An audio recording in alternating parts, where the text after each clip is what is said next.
저는 여기서 한 10분, 차로 10분도 걸리지 않아요. 연구단지에는 한국천문연구원이라고 하는 우리나라에서 천문학을 연구하는 유일한 연구기관입니다. 조금 전에 나사 본부에서 오신 두 분이랑 회의하고 발표하고 제 시간 끝나자마자 달려왔습니다. 오늘 강의할 제목은 이건데요.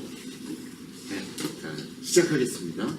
그런데 아까 제가 말씀드렸다시피 좋은 질문하는 분들한테는 영화 티켓이 넉 장이 있습니다. 질문 많이 해주시고요. 그 다음에 제가 오늘 엄청난 물건들을 여기 가져왔는데요. 여기서 뭔가 하나 꺼낼 때마다 여러분이 와 하고 박수를 쳐주시면 좋겠습니다. 그래서 박수 많이 치는 사람 한 사람 뽑아가지고 또 제가 선물도 드리겠습니다. 자, 이렇게 꺼내려고만 해도 네.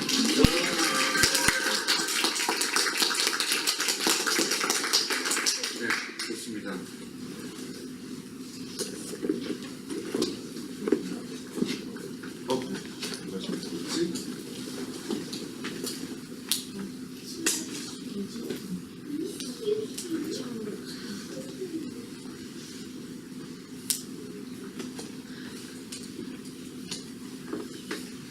네, 제가 공부하는 천문학은 시간과 공간의 역사, 그러니까 우리 우주가 어떻게 태어났고 지금 어떤 상태고 앞으로 어떻게 될 것인가, 그걸 공부하는 학문이에요. 영화 인터스텔라의 한 장면이죠. 저도 이 그림을 보고 굉장히 가슴이 뻐근했었는데요. 이 영화를 자문한 칼텍의 캘리포니아 공과대학의 힙손 교수도 자기도 이런 모습일 줄은 몰랐대요. 그런데 계산을 해가지고 그거를 영화 CD 전문가들하고 팀을 이뤄가지고 이거를 만들어낸 거잖아요. 근데 3차원적으로 이런 모습으로 태어날 줄은 자기도 꿈꾸지 못했었다고, 굉장히 벅찼었다고 말씀하셨습니다. 근데 제가 오늘 드리려고 하는 얘기는 천문학하고 약간 좀 동떨어진 얘기일 수도 있습니다. 만주 상공에서 한반도를 거꾸로 내려다본 지도인데요. 고구려는 여러분들한테 어떤 나라입니까? 1000년도 더 전에 700년 동안 존속했던 나라죠. 그리고 굉장히 영토가 넓었다.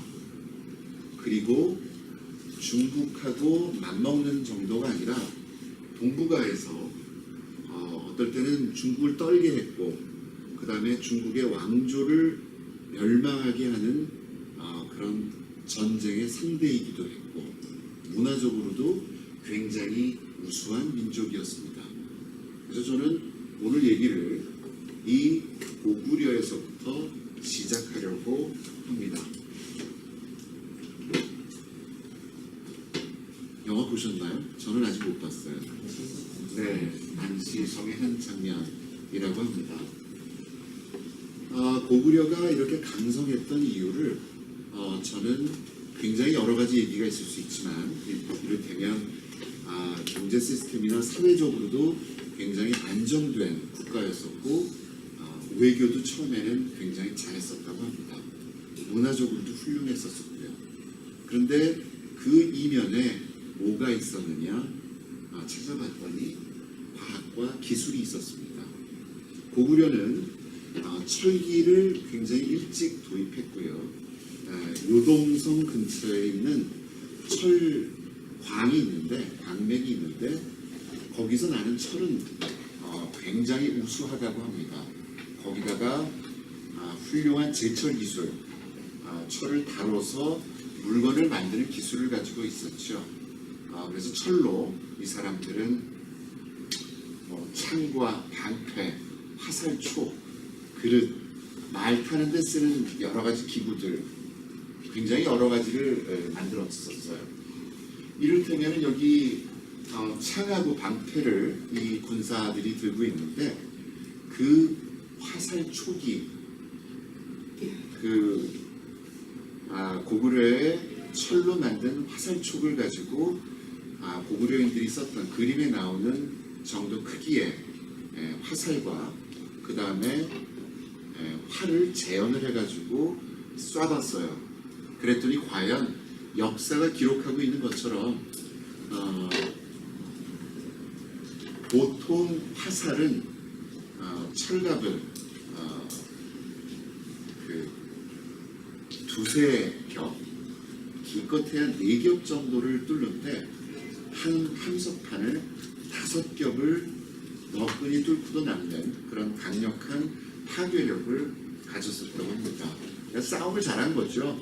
싸움을 잘하니까 다른 적군이 쳐들어오더라도 무찔러서 이겨낼 수가 있었던 거죠. 그만큼 갑옷도 두꺼웠어요. 그러니까 이런 화살촉으로 화살을 만들어서 쏘면은 다른 나라의 중국이나 중국 대륙을 그때 차지하고 있었던 그런 국가들의 갑옷은 뚫는데 고구려의 갑옷은 뚫을 수가 없는 잘 만든 거죠. 자, 이게 무슨 벽화죠? 교과서에 많이 나오죠. 네, 고구려에는 고분이 한 2만 기가 있는데 2만 개의 주로 높은 사람들 무덤이겠죠. 무용청 벽화에서 그 유명한 수렵도입니다. 자, 보면은 이 시대에 이 정도 그림을 그려서 1000년이 넘는 현재까지 그림이 크게 많이 변색이 되지 않고 남아있다는 것 자체가 물감을 만드는 기술이 굉장히 우수했던 거라고 해요. 거기다가 그 당시에 이렇게 예술적인 그림을 기원전 몇 세기에 이렇게 아름다운 그림을 그릴 줄 아는 사람들이 없었습니다. 자, 근데 봅시다. 여기 이 활제비는 호랑이를 달려가면서 쏘고 있어요. 근데 여기 위를 보면은 이분은 사슴 2마리를 겨냥하고 있죠. 근데 말이 반대 방향으로 달려가고 있어요. 게다가 화살촉 끝을 보세요. 뾰족하지 않아요. 그러니까 사냥에서 살생을 하려고 쏜 게 아니고 연습하고 있었다라고 하는 그림이다라고 역사가들은 해석을 하고 있습니다. 자, 말이 굉장히 빠른 속도로 달리는데 반대 방향으로 달려가는 반대 방향으로 시위를 겨누고 또 빠른 속도로 달려가는 사력을 다해서 뛰어가는 사슴을 겨냥한다. 이거는 굉장히 안정된 자세로 조준을 해야 돼요. 그 답은 안타깝게도 이게 16대 9 화면이라서 아래가 잘렸는데요. 이분 발에 해당하는 부분을 제가 딴 겁니다.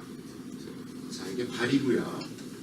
발을 지지하는 부분이 있어요. 이것을 뭐라고 하냐면 따라해 보세요. 등자. 네, 이게 등자입니다. 저는 이 TV 프로그램을 보기 전만 해도 이 등자는 몽골 건 줄 알았었어요. 그래서 몽골이 수많은 전투에서 이기고 유럽의 일부까지도 지배하게 됐었던 많은 이유 중에 하나가 바로 이 등자의 발명이라고 알고 있었는데, 사실 등자는 2, 3세기에 허접한 게 만들어졌다가 4세기경부터 고구려를 비롯해가지고 극동 지방에서 쓰기 시작했습니다. 그런데 고구려는 이거를 철로 굉장히 단단하게 만들어가지고 훌륭하게 제대로 썼어요. 그래서 몽골의 등자는 고구려에서 유입된 것이고, 고구려와 그 변방 국가들, 그 다음에 그게 몽골인들에 의해서 유럽으로 전해졌다, 이렇게 보시면 됩니다. 네, 이게 아무것도 아닌 것 같지만 그 당시에는 굉장히 중요한 도구였었을 거라는 것은 여러분들이 짐작하실 수 있을 겁니다. 자, 이것은 굉장히 지체 높은 분의 행차도인데요.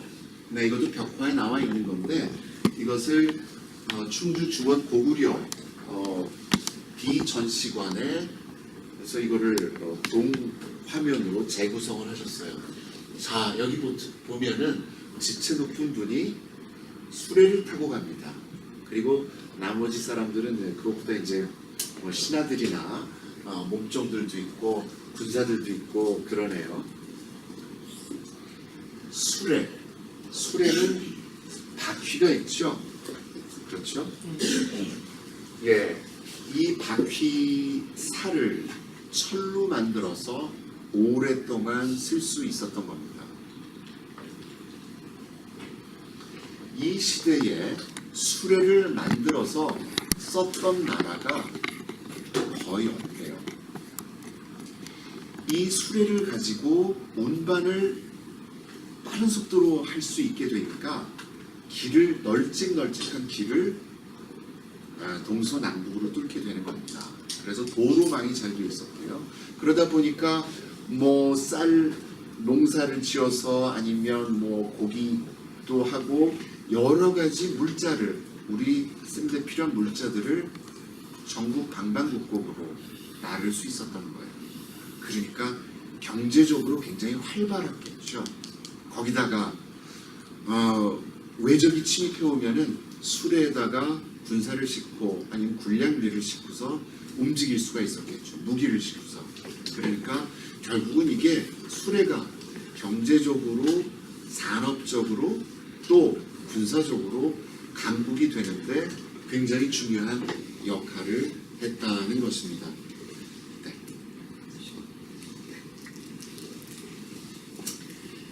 감사합니다. 자, 그리고 여러분도 보셨겠지만 저도 그 평창 올림픽, 동계 올림픽 개막식을 굉장히 감명 깊게 봤는데요. 개막식의 명장면 중에 하나가 바로 이겁니다. 별자리 그림.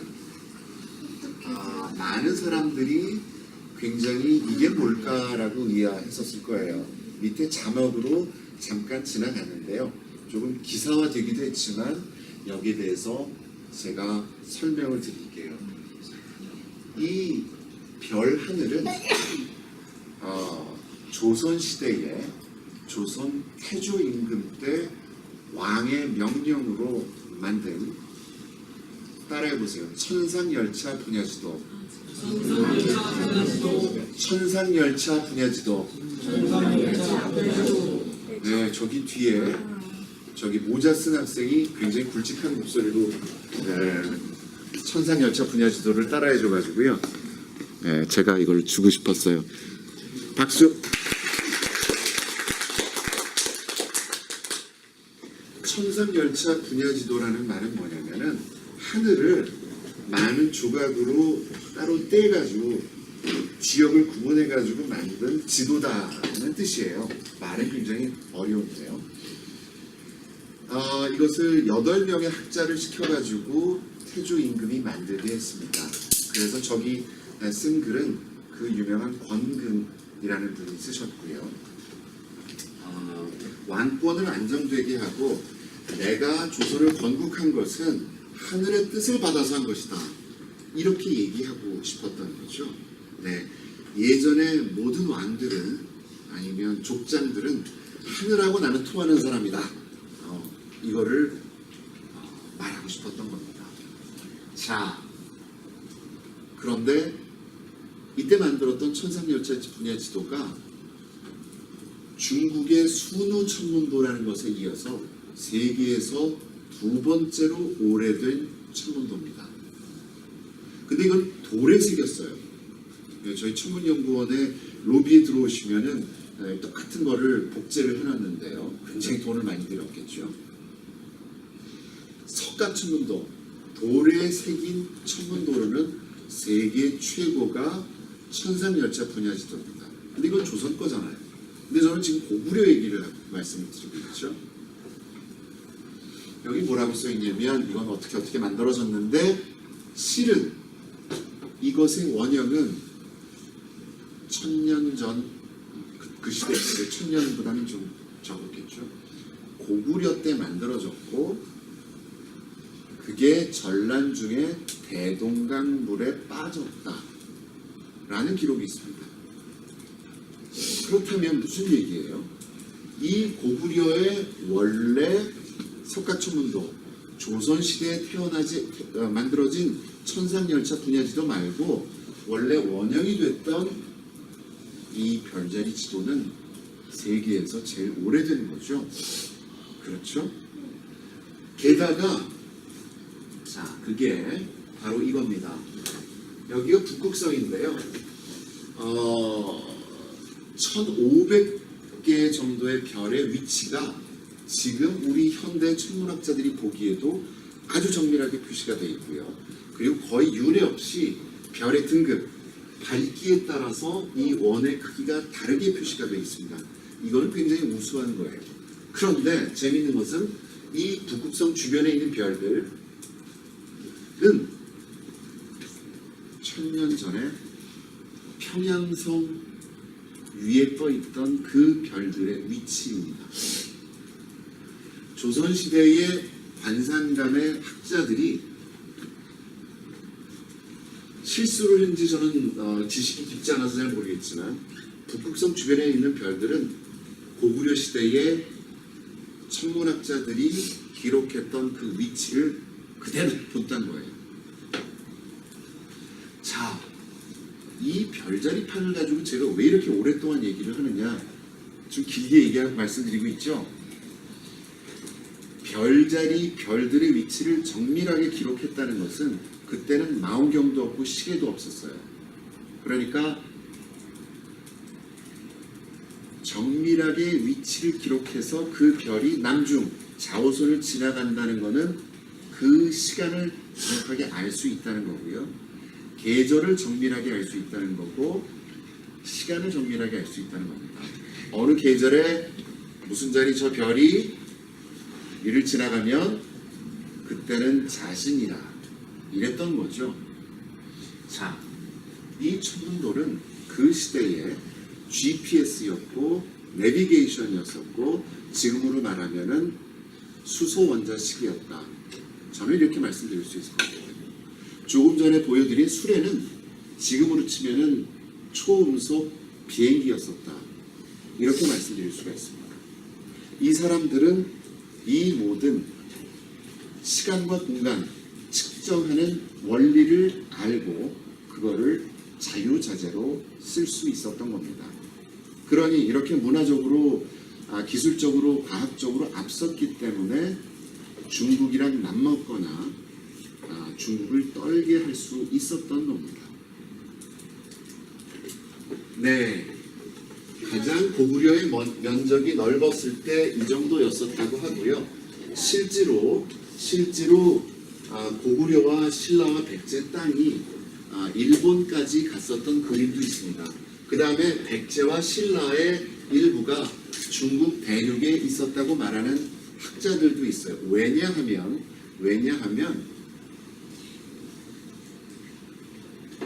일식이라는 현상이 있죠. 월식이 있죠.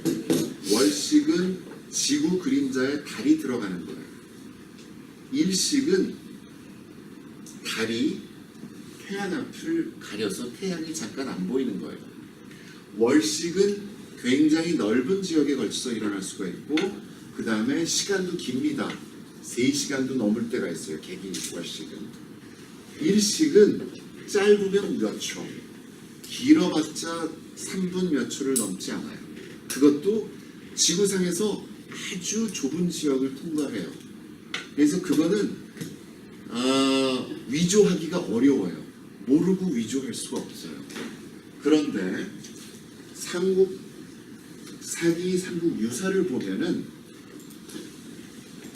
일식 기록이 있는데 그건 한반도에서 일어날 수가 없어요. 중국에서 일어날 수가 있어요.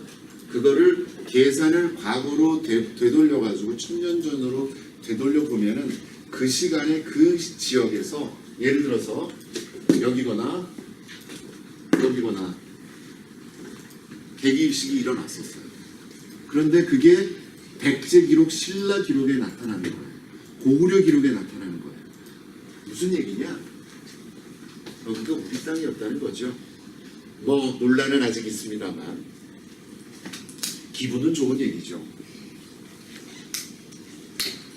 자, 그때는 일본은 뭐 그다지 문화적이지 못한 사람들이었었고 우리가 알려주는 모든 거를 흡수하기에 바빴죠. 현대 일본은 우리에게 여러 가지 모습으로 다가오고 있습니다. 네, 지금 펼쳐지고 있는 한반도에서 펼쳐지고 있는 여러 가지 모습을 일본은 약간의 기대와 또 착잡한 마음을 가지고 바라보고 있을 거라고 생각이 들어요. 자, 하지만 일본은 굉장히 일찍 개화를 했었죠. 네, 그래서 일찍이 서구 과학기술 문명을 받아들였고 자기네 것으로 소화를 했습니다. 네, 읽어보세요. 네, 하야부사. 일본말로 읽은 거예요? 네, 하야부사는 일본말로 송골매라는 뜻입니다. 예전에 배철수 씨하고 또 한 분 누구죠? 구창모 씨가 송골매라는 밴드에서 유명했었는데요. 네, 하야부사를 찾아보면은 일본의 하야부사 오토바이가 거의 대부분 뜹니다. 그래서 여기 하야부사 콤마하고 작사, 이것은 일본 항공우주국이거든요. 이거를 치면은 이런 그림들을 많이 볼 수가 있습니다. 2005년에 하야부사 1이 발사가 돼가지고요.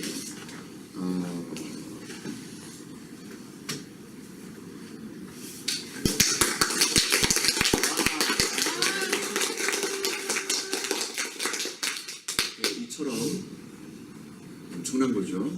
네, 이것은 소행성에서 온 게 아니고요. 저희 집 화분에서 가져온 거예요. 소행성에서 왔으면 제가 함부로 가지고 다니기 어려울 거예요.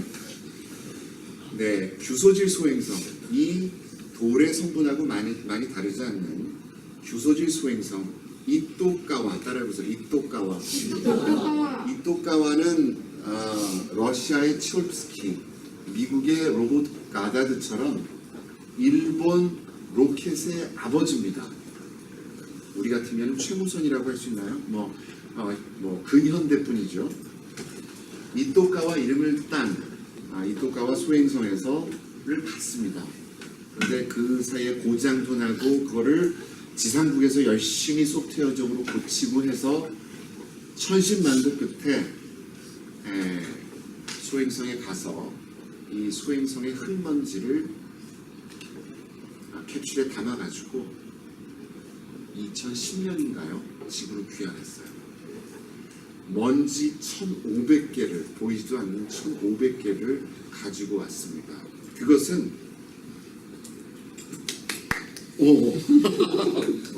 넣을 때는 안 해도 괜찮아요. 이렇게 가지고 싶구나.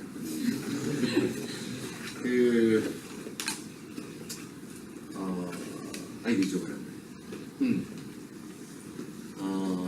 아폴로 우주비행사가 달에서 월석을 가져온 이후로 외계의 흙을 가져온 최초의 사건이 바로 하야부사 1이었었습니다. 근데 이게 워낙 스토리를 많이 만들어내고 해서 일본에는 그때 무슨 일이 있었냐면 후쿠시마 원전 사태가 있었어요. 그래서 많은 일본인들이 굉장히 슬픔에 잠겼을 때 이 스토리를 띄운 겁니다.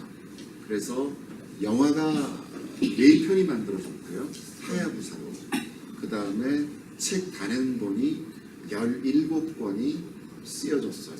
그래서 이것을 의인화해서 하야부사 군이라고 불렀습니다. 열광했죠. 그래서 이를테면 하야부사 우리말로 치면 볶음밥, 하야부사 오므라이스 뭐 이런 거가 나올 정도였었어요. 그리고 나서 몇 년이 됐죠? 하야부사 2가 발사가 됐어요. 아까는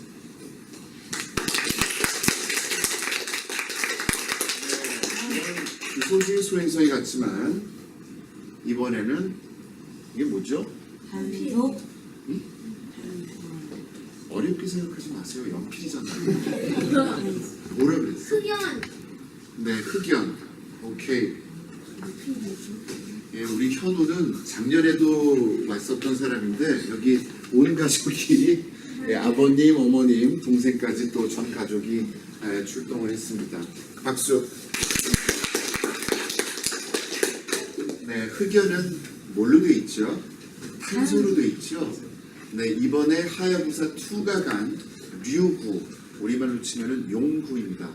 토끼와 거북이 나오는 용궁의 일본말이 류구라는 거를 저도 처음 알았어요. 예, 표면에 상당히 많은 물질이 탄소로 되어 있다. 이렇게 알려진 소행성입니다. 그런데 물론 이것만 있는 건 아니죠. 여기 돌가루도 있고 일부 그런 금속 성분도 있을 거라고 생각이 듭니다. 하지만 아무도 몰라요. 지금 류구가 점점 고도를 낮춰서 조그만 큐브셋을 몇 개 던져서 그게 영상과 데이터를 지금 보내오고 있고요. 그 다음에 원래는 10월 달에 3차례에 걸쳐서 물질을 채집한 다음에 이제 다음 임무를 수행하려고 했는데 이게 생각했던 것보다 돌이 너무 많아요. 표면이 거칠어서 착륙 지점을 선택하는데 굉장히 어려워하고 있습니다. 그래서 2달을 연기를 했어요. 그래서 아마 올해 12월이나 2019년 1월 달에 착륙을 할 겁니다. 정말 뭘로 이루어졌는지 정말 몰라요. 이제 곧 알게 될 겁니다. 규소질 소행성에도 처음으로 일본 사람들이 정말 고맙다. 이따가 좋은 질문 해주세요. 네. 아까 한번 저 형님이 형아가 대답을 잘해줘가지고 제가 이걸 줬기 때문에 단순히 박수 열심히 치는 것만으로는 이제 안 될 것 같아요. 그치? 이해하지? 네, 탄소질 소행성에서도 처음으로 흙을 가져오는 쾌거를 이룰 겁니다. 이게 왜 중요하냐면은 우리가 탄소질 소행성이라고 알고 있는 것에는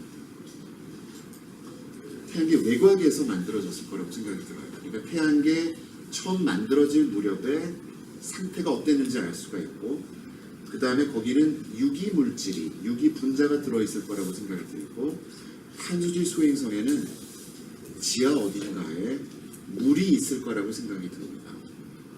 그렇게 추측할 만한 충분한 이유가 있어요. 그래서 더욱더 기대가 되는데요. 자, 그런데 이렇게 일본 사람들이 갑자기 이걸 했느냐?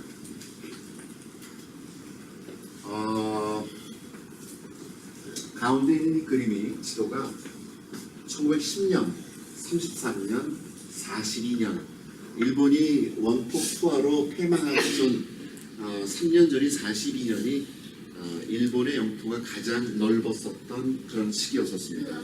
이 사람들은 동남아시아뿐만 아니라 세계를 제패하고 싶었죠. 근데 이 사람들은 세계를 그래서 철저하게 공부를 했습니다. 한국과 중국과 저 동남아 국가들의 산과 강과 동식물과 사람들의 풍습과 역사를 우리 자신보다 더 잘 알았어요. 그래야지 제대로 침략해서 경영할 수 있으니까. 이를테면은 일제시대에 1942년, 1943년에 배 40몇 척을 동해, 서해, 남해에 띄워놓고서 해류를 측정했는데 그 이후로 최근까지 그런 해류 조사를 한 적이 없었어요. 바로 몇 년 전에 우리나라가 그 이후에 처음으로 대규모로 해류 조사를 처음 했었습니다.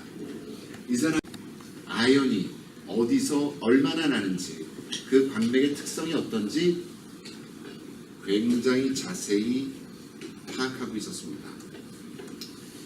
우리는 일본 사람들이 저지른 만행에 대해서 분개하고 거기에 대해서 제대로 된 사과를 얻어내야 하는 것은 맞지만 또한 저 사람들이 그러기 위해서 얼마나 열심히 많은 학자들이 파견이 돼서 연구를 하고 파악을 했는지 전 세계를 경영하기 위해서 무슨 일을 했는지 알아야 될 필요가 있습니다. 그리고 저도 찾다가 이번에 처음 알았는데요. 1939년 그림인데 젊은 여성들이 천체망원경과 쌍안경으로 하늘을 보고 있어요. 그렇죠? 아주 일반화된 일은 아니겠지만 저런 그림이 남아있는 걸로 봐서 아주 많이 흔한 일은 아니었지 않을까 짐작해 볼 수 있습니다. 그리고 이 오른쪽에 계신 분 히라야마 기유츠코라는 분인데요. 동경대 천문학과 교수입니다. 네, 이것은 많은 소행성들의 움직임을 그림으로 그린 것인데요. 이분은 소행성 관측 데이터를 가지고 어떤 소행성들은 먼 옛날에 궤도가 똑같았었다. 똑같은 궤도를 가지고 있었다는 사실을 알아냈습니다. 그런데 무슨 일이 일어났느냐? 꽝 하고 충돌한 거예요. 그래서 그 소행성들이 산산조각이 났는데 원래 돌고 있던 궤도를 기억을 하고 있는 거예요. 뇌가 있어서 기억을 하고 있는 게 아니라 움직이는 관성이 계속 가는 거죠. 그래서 시간을 거꾸로 되돌려 보니까 한 점에 있었고 하나의 모체였었다는 사실을 알아낸 겁니다. 1907년에. 그래서 올해 그것을 히라야마 패밀리라고 해요. 여기서 패밀리는 여기 가족 계시지만 소행성들이 원래 한 점에 있었던 것을 패밀리라고 부르기 시작했습니다. 그래서 올해 8월 달에 비엔나에서 있었던 국제천문연맹 초회에서는 히라야마 패밀리 100주년을 기념해서 국제학회를 열었어요. 이런 역사가 있었습니다.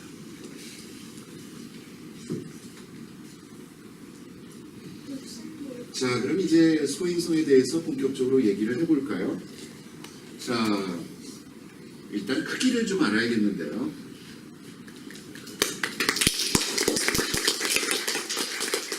네, 이게 뭐죠? 감이요? 이렇게 큰 감이 있어? 네, 이거는 자몽입니다. 네, 플라스틱으로 만든 거고요.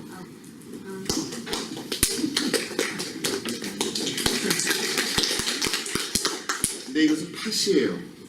네, 제가 이걸 왜 가지고 나오냐면은 요게 지구거든요. 금성, 화성. 그 다음에 수성은 너무 작아서 여기 못 꼈어요. 그 다음에 이게 뭐죠? 목성. 토성, 네, 천왕성, 해왕성인데 목성이 이만하다면은 지구가 요만하다. 그런데 지구는 지르면 얼마쯤 되죠? 약 12,788. 네, 6,378 곱하기 2니까 한 13,000 좀 넘죠? 네. 그런데 목성의 지름은 적도 지름은 이게 약간 부풀었는데 적도 지름이 더 뚱뚱한데 11개를 늘어놔야지. 16만 주. 그래, 그건 네가 계산해봐, 현우가. 네, 아무튼 그렇습니다. 소행성은 제일 큰 게 900km예요. 그리고 몇백 미터짜리 아니면 자갈 많은 것도 많이 돌아다니거든요. 그러니까 보이지도 않는 거죠. 자, 이번에는 거리를 알아봐야겠는데요. 현우하고 이름이 뭐지? 이름을 얘기해줘. 왜 갑자기 개인정보 내가 유출해가지고 그러니까 예, 대답하기 싫으면 그냥 나와주세요. 네, 여러분 개인정보 조심해야 됩니다. 자, 일어나보세요. 현우도 나오고. 자, 두 명의 조교가 필요합니다. 자, 여기 이 친구가 여기 쓰고요. 이 친구가 태양이에요. 그 다음에 현우가 요거를 들고 멀어져 가는데요. 이게 왜 가져왔냐면은 내가 하는 거야. 내가 지금 돌리는 거야. 여기 잡아. 여기 요 가운데 이렇게 돌아가도록. 오케이. 요 두루마리 화장지의 한 칸은 일정합니다.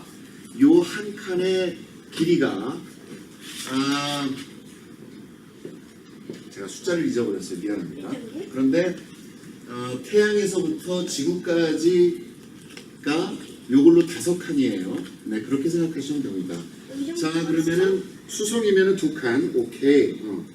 예, 여기가 태양이고 이 친구가 태양이고 이 친구 손이. 그 다음에 현우 손끝이 수상에 있다고 생각하면 돼요. 그 다음에 4칸, 3.6. 예, 여기가 금성이에요. 그 다음에 5칸. 1, 2, 3, 4, 5. 네, 여기가 지구예요. 그 다음에 화성. 이제 알았지? 현우가 7.6. 굉장히 정확해. 예. 오케이. 네, 여기가 이 친구 모자 보이죠? 여기가 화성이에요. 자, 박수. 네, 그 다음에 여기 교실이 좁아가지고 목성까지 못 가보겠어요. 25칸. 네, 26칸 가깝죠? 그 다음에 토성은 거의 50칸이에요. 천왕성은 거의 100칸이야. 태왕성은 150칸이에요. 알았죠? 자, 우리 조교해준 이번에는 뒤쪽에서 그 다음 부분을 할게요. 자, 박수. 먼저 열심히 해주세요. 자, 근데 여기 뭔가 이상해요. 여기 이상해요. 그죠? 네. 뭔가 건너뛰었어요. 네, 거기에 여러분들이 잘 아는 소행성 대 따라해보세요. 소행성 대. 네.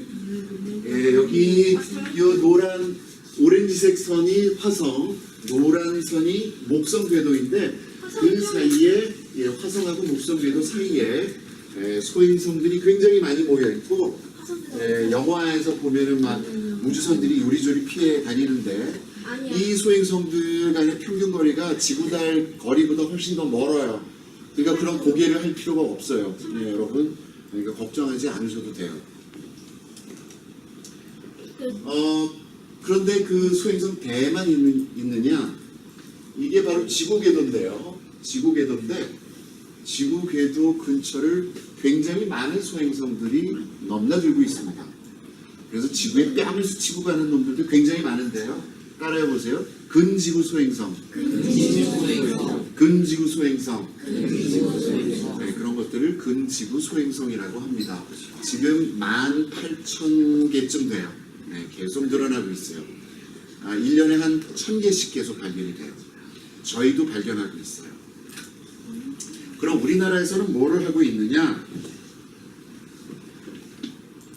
네, 저희는 이런 망원경이 석 대가 있습니다. 한꺼번에 보름달 16개를 한꺼번에 담을 수 있는 망원경을 남아공 칠레 호주에서 운영을 하고 있는데요. 이게 작은 망원경이 아니에요. 그래서 외국 천문학자들이 굉장히 많이 부러워합니다. 이걸 가지고 저희는 국제 공동관측 캠페인에 참여를 했는데요. 2012 TC4라고 하는 소행성이 지구에 굉장히 가까이 왔거든요. 정지궤도보다 더 가까이 지나가는 일이 작년 10월 11일, 12일 이때 왔어요. 그래서 저희도 남아공 천문대 망원경을 가동을 하고 미국의 팔로마산 천문대 5m 망원경이나 이런 유명한 망원경들이 많이 참여를 했는데요.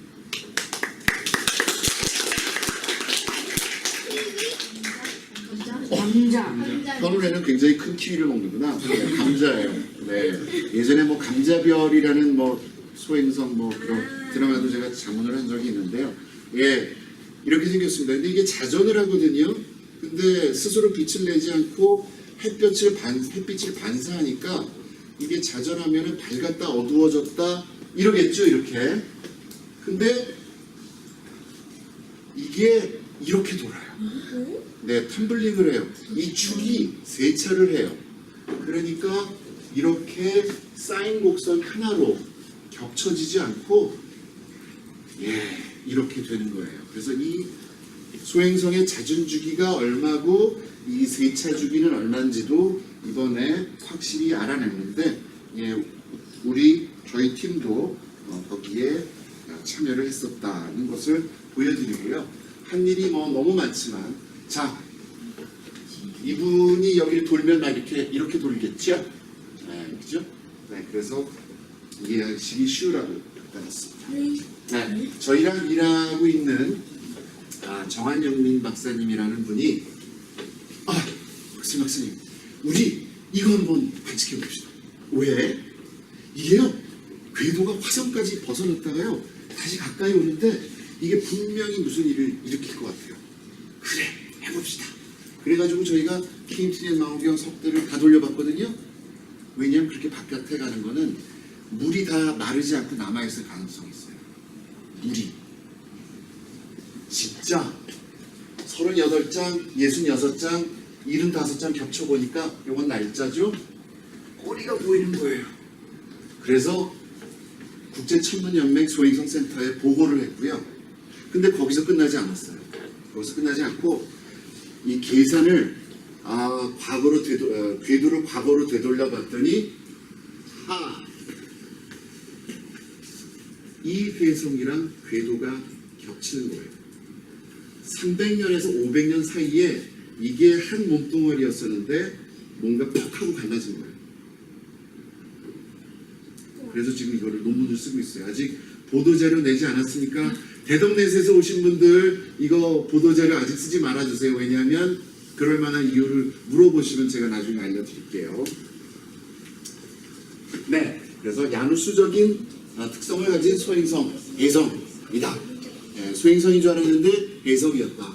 이것은 제가 몇 년 전에 별 그대를 제가 1년 반 동안 자문을 했었는데요. 그때 아이손이라는 해성이 모델이 됐습니다. 그게 도민준이 온 별로 제가 세팅을 해주고 여러 가지 자문을 해줬었는데요. 그러다가 그 실제 해성이 태양 뒤를 돌아가다가 깨져서 없어졌어요. 그래서 여기 책임 PD 선생님이 저한테 전화하셔가지고 어떻게 해요 이제? 그래서 저도 몰라요. 무슨 발견 해성 없나요? 없던데. 그럼 어떡하죠? 그럼 저희가 딥사우스라는 프로젝트를 하는데 거기서 앞으로 해성을 많이 발견할 테니까 딥사우스 해성이라고 하죠. 그래서 SBC 뉴스에서 해성 딥사우스 접근 중 이렇게 나왔었습니다. 박수 안 치세요?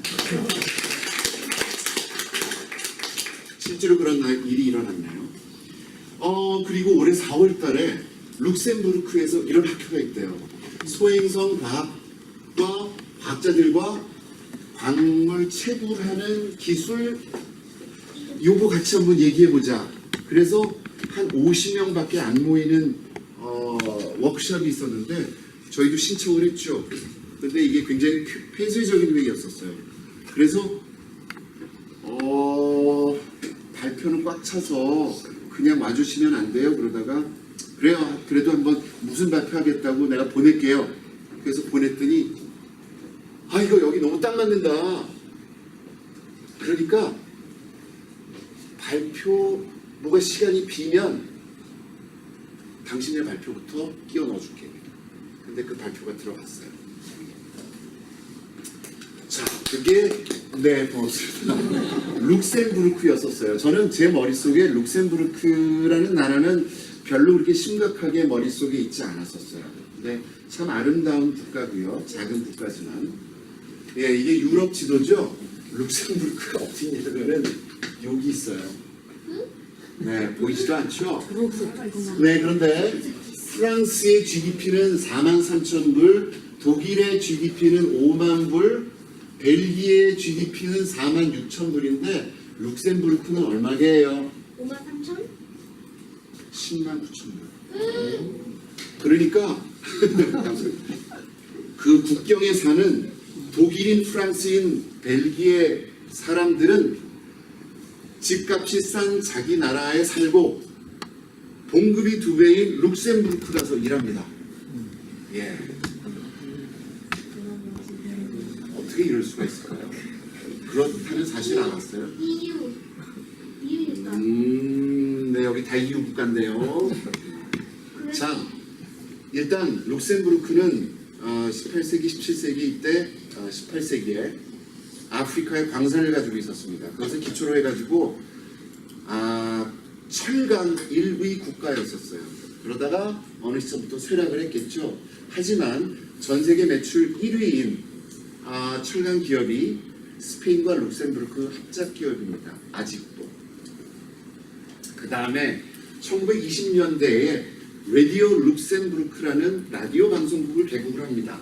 BBC가 그냥 공영방송으로 참 점잖게 방송할 때 여기서는 대전 중에 자유를 호소하고 팝 음악을 전파하고 하는 그런 역할을 합니다. 그런데 남들이 안 한 걸 하나 했어요. 광고를 집어넣었어요. 세계 최초로 광고를 집어넣었어요. 돈을 많이 벌었겠죠. 그래서 지금은 RTL이라고 하는 유럽 최대의 방송국 미디어 업체가 됐습니다. 독일에서 공부하고 오신 분한테 RTL 알아요? 그러면 그거 독일 방송이잖아요. 네덜란드에서 공부하고 오신 분한테 얘기하면 그거 네덜란드 방송국인데 다국적 기업인데 룩셈부르크의 기업입니다. KBS 채널 몇 개 가지고 있죠? 2개? 2개인가 3개인가? 4개인가? 네, 그 정도 되죠? 57개 가지고 있습니다. 그아. 놀랬지, 그지? 게다가 80년대 중반에 방송통신위성 사업을 시작해 봅시다. 곧바로 뭐라 그랬을까요? 미친. 우리는 위성 기술도 없고 방송통신 기술도 없는데 그걸 왜? 그냥 안테나 가지고 하면은 세계 채널 다 볼 수 있는데 왜? 근데 시작을 했어요. 정부 주도로 시작을 했어요. 그래서 이 SES라는 옛날 걸그룹 말고 방송 위성 통신 업체가 만들어졌는데 66개의 방송 통신 위성을 운영을 합니다. 그러니까 그 수입이 얼마나 되겠어요? 한국의 방송 통신 위성 지금 운영 중인 거 2개, 3개 동시에. 이 사람들은 그래서 고급 직업이 많습니다. 이 나라 인구를 말씀 안 드렸군요. 56만 명이에요. 대전 시민의 한 3분의 1 조금 넘죠. 근데 이 나라가 달과 소행성에서 자원을 캐겠대요. 참. 좀 뭔가 떠보고 싶어서 하는 거 아니야? 그런데 이 아까 말씀드린 워크숍에 가보니까 예고했던 대로 경제부총리가 나올 거라고요. 에티엔 슈나이더. 김도연에 해당하는 분입니다. 김도연 우리 부총리에 해당하는 그런 분이에요. 이 분이 우주에서 자원을 캔다는 그 프로젝트를 의 팀장이에요. 제가 지금까지 말씀드린 모든 거를 다 이분이 말씀하시는 겁니다. 제가 여러분들한테 전해드리는 거예요. 10월 달에 총선이 있는데 이번에 이제 총리에 출마를 합니다. 그런데 참석자들한테 그러시더라고요. 저희가 심각하더라도 걱정 마세요. 왜냐하면 저희하고 적대 관계에 있는 모든 당들이 뭐 신한국당, 바른미래당 많죠 우리나라도 여기에 대해서는 다 동의했습니다. 제가 물어봤어요. 커피 마시는 시간에. 야, 니네 이거 다 아니? 온 국민들이 이거 다 알아? 다 안 돼. 어떻게 알아? 그랬더니 TV만 틀면 이 얘기가 나오는데, 아니 나도 소행성을 공부를 하지만 이게 가능해? 이게 어떻게 합의가 돼? 우리는 56만 명밖에 안 되잖아. 합의가 잘 돼. 그때부터 이 나라가 부러워지기 시작하는 겁니다. 제 입장에서. 네, 아직 확인되진 않았지만 지구에 있는 것보다 이를테면은 오스뮴은 440배, 이리듐은 540배, 그 다음에 백금은 196배 많다는 겁니다. 그리고 저기 그리고 이런 것들은 이 핸드폰에 자동차의 핵심 부품으로 이제 쓰이는 거죠. 근데 더 중요한 건 물이에요. 뭔 말을 해요? 네, 아까 말씀드렸죠. 일본 하야부사 2가 가는 그 소행성에는 물이 많을 거라고. 이 물 요만큼을 국제 우주정거장으로 띄우는데 얼마 들까요, 돈이? 3조? 너무 세게 불렀어. 그렇게 비싸진 않아요.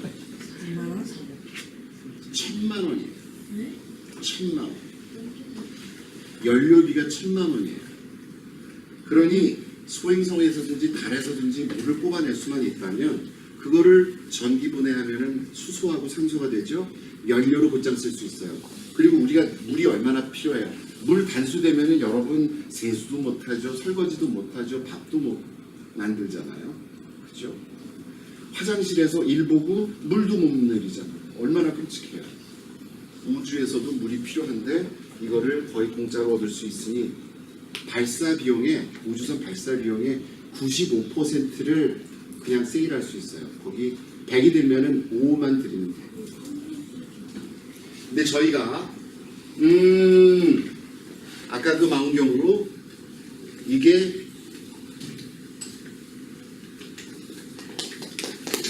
물인지 탄소질인지 금방 알 수 있는 방법을 알아냈어요.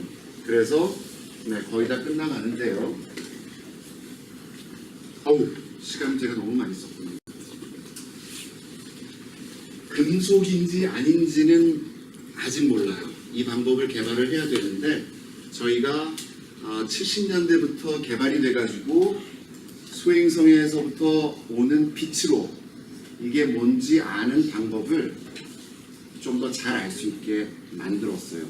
그래서 그거를 발표를 했더니 이분들이 그 워크숍에 참석했던 달에서 소행성에서 자원을 캐겠다고 나선 사장과 부사장들이에요.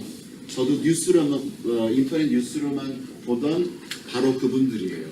근데 이분들 중에서 한 분은 저더러 자기 회사에 와달래요. 그래서 저는 싫다고 얘기했어요. 그랬더니 그럼 학생이라도 보내달래요. 그래서 당신 하는 거 보고 라고 대답했습니다. 박수 없나요? 네, 저희가 하는 일을 너무 과대평가했었던 것 같습니다. 그분이. 네, 여러분 중에서 우주로 나가는 사람이 있을 것 같아요. 분명히 있을 것 같아요. 아까 고구려 역사를 제가 말씀을 드렸는데 우리는 룩셈부르크하고 달리 과학도 더 잘하고 기술도 더 잘합니다. 근데 우리 젊은 어린 학생들 한 사람 한 사람이 더 멋진 비전을 가지고 좋은 꿈을 꾸고 더 큰 꿈을 꾸고 그거를 이뤄 나간다면 이런 일이 그렇게 멀지만은 않을 것 같아요. 우리 올해 초에 발표된 우주개발진흥 기본계획 3차 수정안 우리 정부가 발표했는데요. 거기 소행성 탐사가 들어있습니다. 그래서 저희 한국천문연구원에서도 그걸 준비를 하고 있고요. 그래서 오늘 아까 말씀드렸죠. 나사 본부에서 오신 분들 저 양복 입고 있다가 여러분들 만나려고 티셔츠로 바꿔 입고 왔는데요. 네, 오늘 저녁도 그분들이랑 같이 할 거고요. 내일 오후에는 하야부사 임무 프로젝트 매니저 하셨던 분이 내일 저희 천문연구원에 와서 저희 초청으로 하루 종일 강의를 하세요. 그래서 여러분들 입장에서 보면 제가 한참 아저씨일지 모르겠지만 언젠가 여러분 같은 멋진 후배들하고 이런 일을 같이 한번 해보고 싶네요. 여기서 마치겠습니다. 고맙습니다. 제가 시간을 다 써버려가지고요. 네, 질문 받고요. 그 중에서 멋진 질문을 제가 선별해가지고 이거 선물을 드릴게요.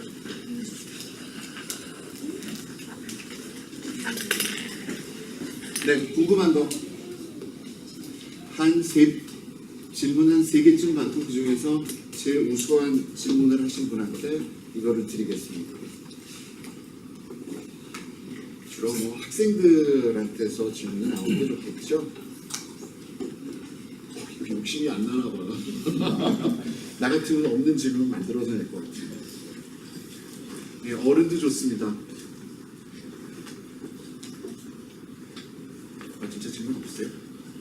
제가 굉장히 많은 거를 말씀을 드렸어요. 소행성 자체에 대해서. 사실은 못 드리는 얘기가 많은데. 예. 하나님께서 말씀하셨는데 지금 현재 기술로 제일 가까운 광물 관련해서 현실적으로 이제 그런 게 좀 가능성이 있어 보이는 소행성까지 가까워지는 시간이 얼마나? 네, 정말 훌륭하신 질문입니다. 이걸 안 드릴 수가 없는데요.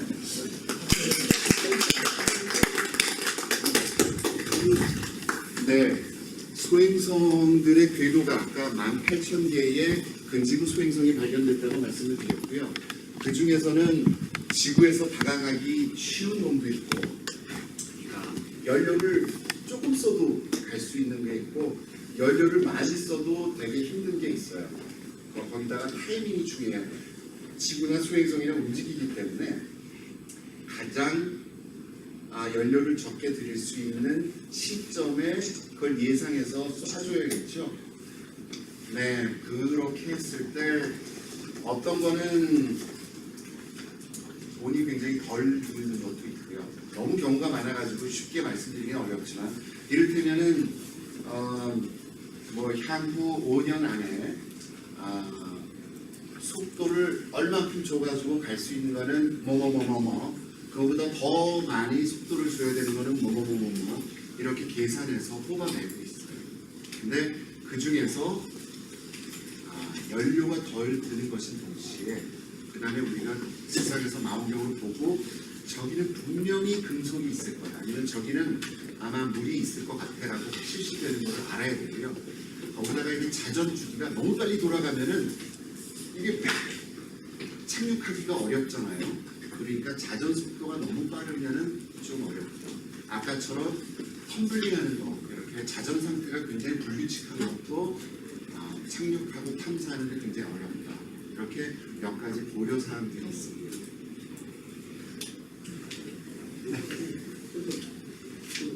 가장 중요한 게 어떤 물체를 소고 소형성이 어떤 성분을 가지고 있는지 크기나 다양한 것도 물었을 텐데 그거를 관측을 통해서 가장 좀 신뢰성 있게 할 수 있는 방법이 가장 중요하다고 생각합니다. 맞습니다. 예, 일단은 지상에서 천문학자들이 망원경을 가지고 목록을 좀 긴 목록을 만들고요.